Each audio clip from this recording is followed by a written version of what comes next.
Draw करना है। उसके बाद हमें ड्रॉ करना है मीटर ब्रिज, और मीटर ब्रिज के बाद में पोटेंशियोमीटर।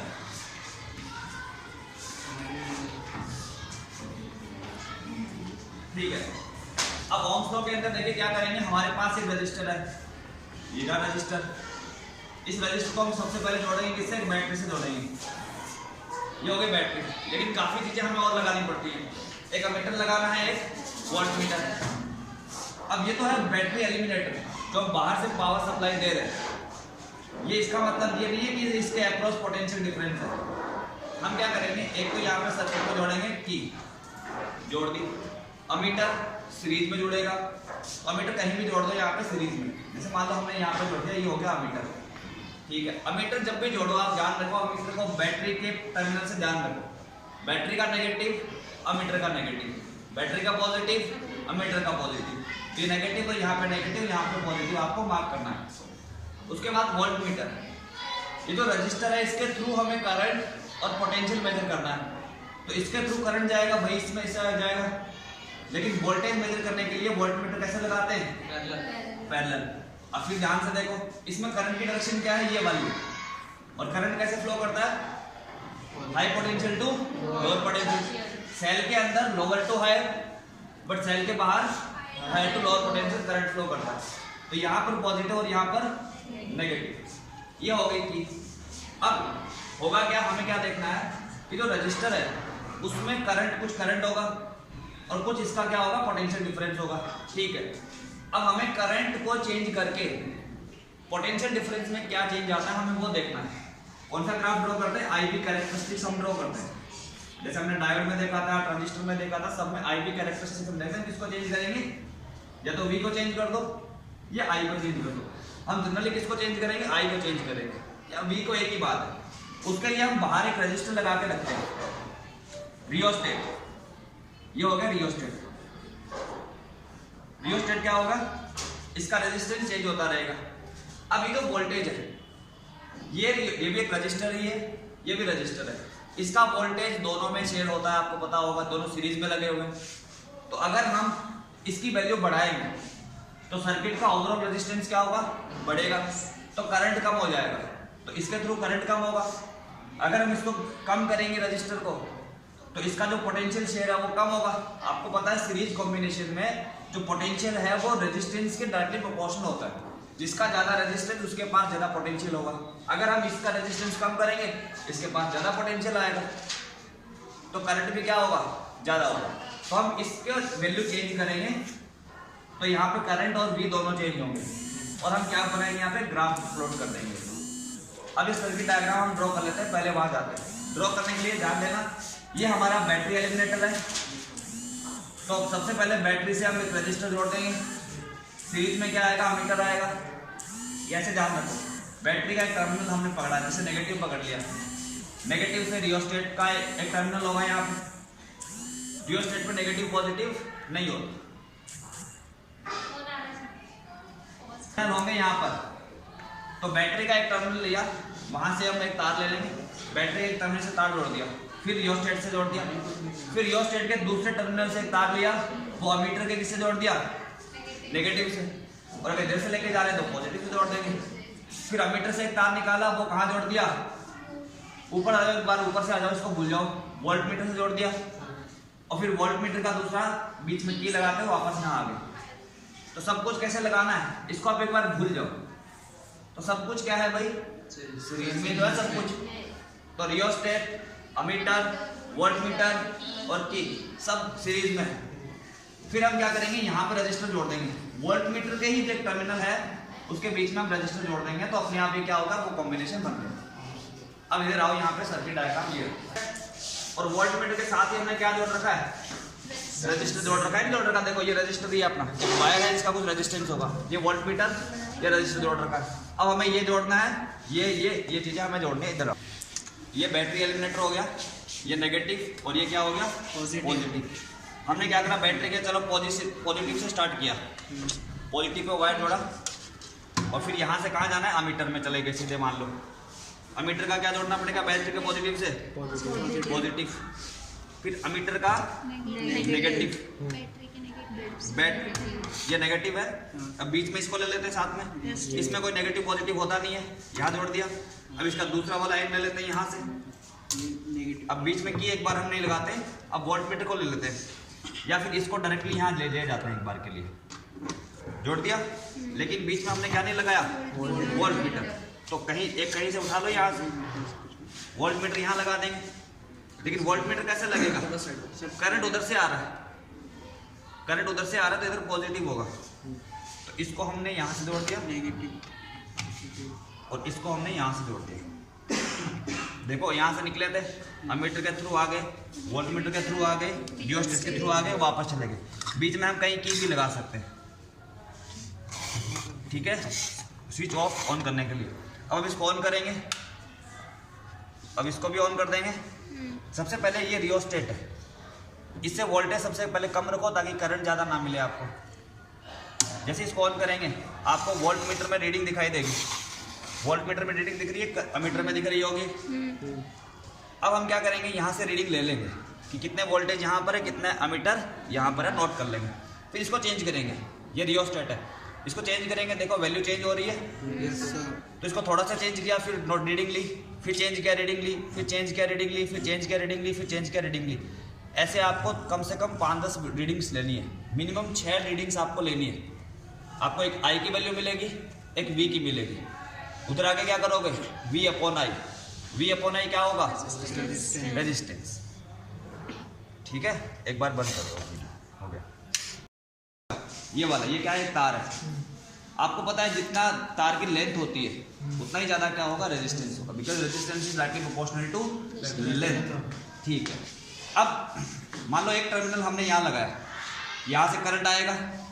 अब अगर ऊपर वाला जो जुगाड़ है, आप एक बार इसको भूल जाओ, तो एक जो करंट है वो पूरा इसमें घूमता रहेगा। यहाँ पे ये घुमा हुआ पूरा का पूरा वाइंडिंग है ये, तो करंट कहाँ से निकलेगा, यहाँ से निकलेगा। यहाँ लगाया तो करंट यहाँ से निकलेगा, तो पूरे वायर का रेजिस्टेंस कवर होगा। लेकिन हम क्या करते हैं, ये ऊपर वाला दिख रहा है यहाँ पे, और इसका कॉन्टेक्ट यहाँ से इसके थ्रू है यहाँ पे।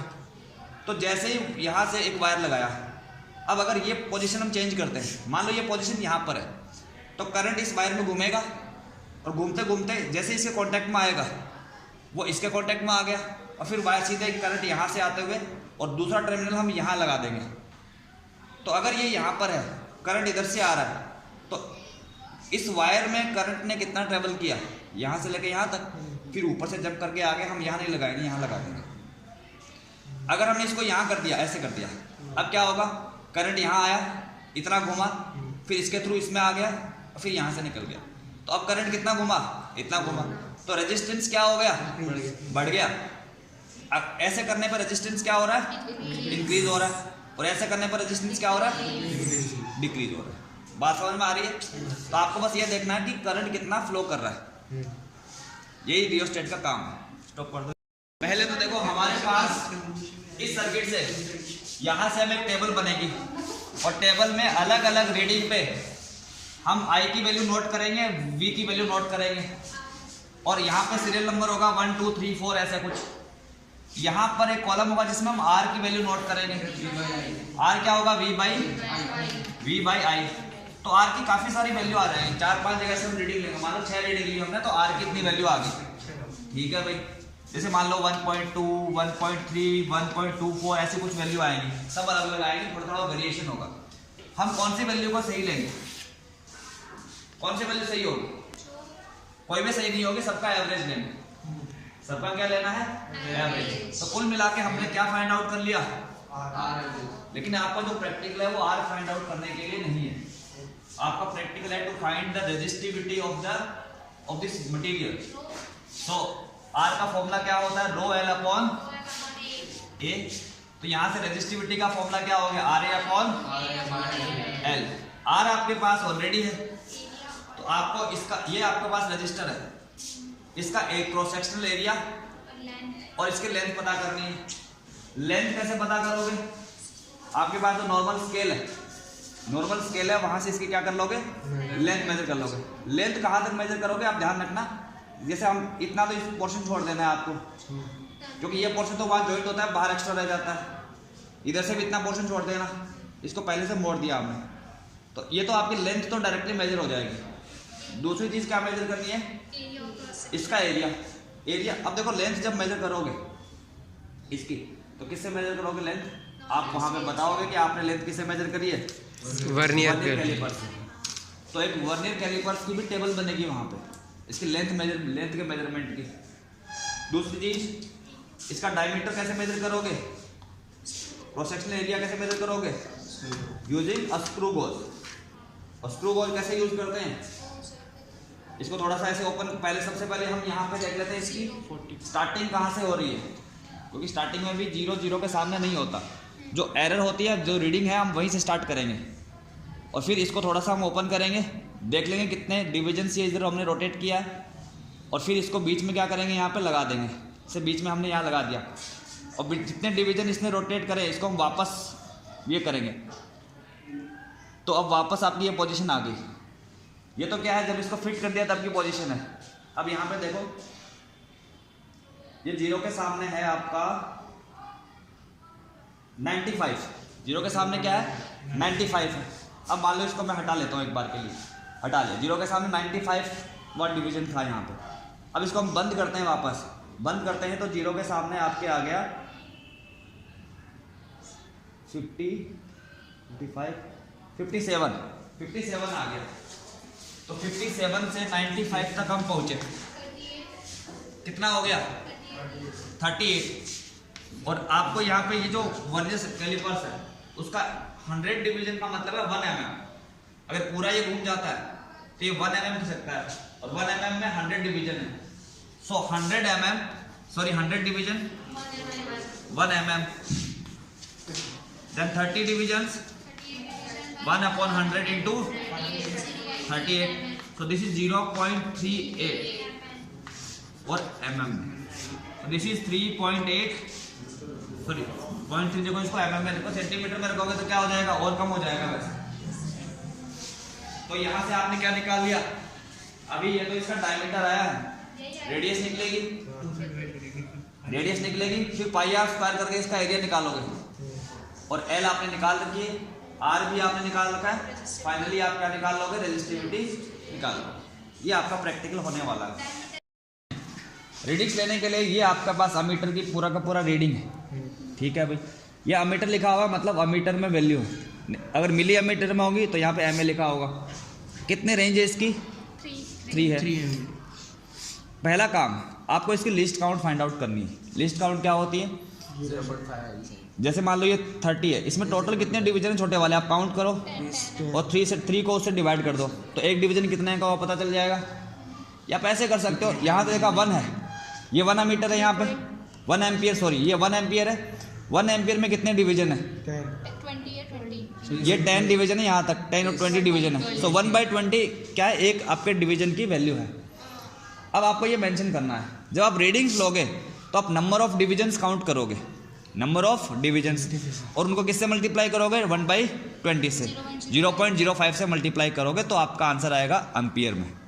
तो जब भी आपको रीडिंग लेनी है अमीटर या वोल्ट मीटर की, सबसे पहले आप एक कॉलम एक वहाँ पे वैल्यू रखोगे कि लिस्ट काउंट कितना है। लिस्ट काउंट मतलब value of measurement of 1 division, तो एक बार निकाल, तो वो आप टोटल से निकालो, total range divided by total divisions, या फिर आप कैसे भी कर सकते हो 1/, ये इतना कर लो, कोई दिक्कत नहीं है।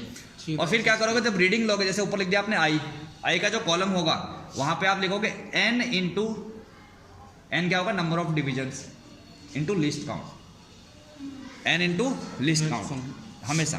अब बंद कर दो इसको। तो ये आपका अरेंजमेंट हो गया, यहाँ पे इनको हटाओ, यहाँ पे हटा दो, इसे काम करने। ये अरेंजमेंट हो गया। अब सबसे पहले हम इसको ऑन करते हैं। जैसे ही ऑन किया, कुछ रीडिंग आपके पास अमीटर की आ रही होगी और कुछ रीडिंग किसकी आ रही है, वोल्ट मीटर की आ रही है। सबसे पहले हम अमीटर की रीडिंग नोट करते हैं। तो अमीटर की रीडिंग में आपको आई मिल जाएगा। अब देखो यहाँ पे कितने डिवीजन है भाई, कितने डिवीजन है टोटल, 16 स्टार्टिंग में रीडिंग वाले डिवीजन कितने, 7 डिवीजन है। तो आई की वैल्यू क्या होगी, 7 into list count 0.05, so this is 0.335 ampere. ना वोल्ट मीटर की रीडिंग लेनी है, तो वोल्ट मीटर में भी पहले लिस्ट काउंट देख लो, क्या उतना ही है, यस उतना ही है। अब इसकी रीडिंग देख लो कितनी है, कितने डिवीजन है, 16 ठीक है। तो वोल्ट वैल्यू आ गई आपके वोल्टेज की 16 इंटू कितने आ गए 0.8 वोल्टेज आ गए। तो यहाँ से आपको R मिल जाएगा। R क्या होगा V/I, सो दैट इज 80/35 आ जाएगा। ये 5 से कट करोगे तो 16/7 आएगा। R की यही वैल्यू रहने दो एक बार के लिए 16/7, ये 2 पॉइंट समथिंग कुछ आएगी। अब आपको पता है कि इसकी लेंथ हमने कितनी ले रखी है, अब 20 सेंटीमीटर है, राइट। एरिया कितना होगा πr²। तो यहाँ पर पूरा रो की वैल्यू, रो का फॉर्मूला क्या आएगा पहले ये बताओ, R L/A, ठीक है। अब R की वैल्यू रखो, R तो 16/7 हो गया, इंटू L कितना है 20 सेंटीमीटर, तो 20/100 करोगे आप, मीटर में रखोगे। L लग दिया अपॉन A, तो यहाँ पे 1/A करना है। A में क्या आएगा πr², तो यहाँ पर 1 सारा अपॉन में आएगा। R कितना है भाई, रेडियस 0.19, क्योंकि डायमीटर कितना था 0.38, लेकिन ये mm में है भैया। सो 0.19 इंटू 0.19 स्क्वायर हो गया।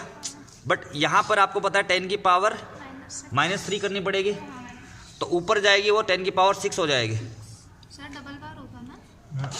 हाँ, स्क्वायर रूट 10 की पावर 6 कर दिया ना, 10 की पावर 6 हो गया यहाँ पे, ठीक। अब ये कैलकुलेशन हो गई। सो 16/7 इसको हमने लिख दिया, ये 10 की पावर कितनी आ गई 4 आ गई। यार कैलकुलेशन छोड़ो, एक बार समझ लो, कैलकुलेशन गलती होगी तो भी कोई दिक्कत नहीं है। यहाँ पे ये 20 आ गया इंटू 10 की पावर 4। और आप एक काम करो ना, नीचे 7 है यहाँ पे, तो 3.14 क्यों रखो, 22/7 कर दो यहाँ पर, और इंटू ये जो 0.99 है इसको हमने रख दिया 0.0361, क्योंकि 19 का स्क्वायर क्या होता है 361 होता है। अब ये 7 से 7 क्या हो गया, कैंसिल आउट हो गया। और यहाँ से ये आपका, इसको आपको सोल्व करना पड़ेगा। किसी के पास कैलसी है, एक बार हम इसको पॉज करते हैं।